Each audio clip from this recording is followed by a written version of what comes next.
In this second episode of my three-part series, I'm going to look at another aspect of the takeaways that I got from the World Drones and Robotics Congress that I attended earlier this year.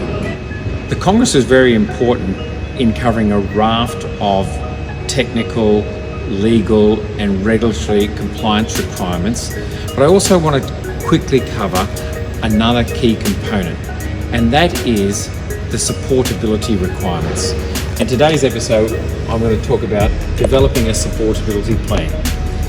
And I liken it to when you buy a motor vehicle. You would never buy a motor vehicle without understanding when things go wrong or when you need maintenance, where do you go? What kind of training you need, what kind of insurance you need, what are the compliance or registration requirements. All of those things are second nature when you buy a car and should be second nature when you invest a significant amount of money in your drones or robots.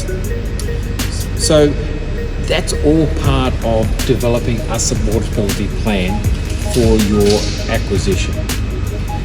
Your investment in acquiring drones and robotics for your business is significant. Equally significant is your investment in your team and understanding what planning is required so that they know about the training, the maintenance, the storage, the spare parts supply and the upgrades that will necessitate the effective operation of your equipment.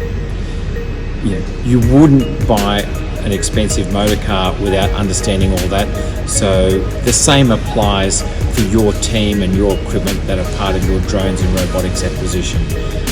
The bottom line is plan to succeed.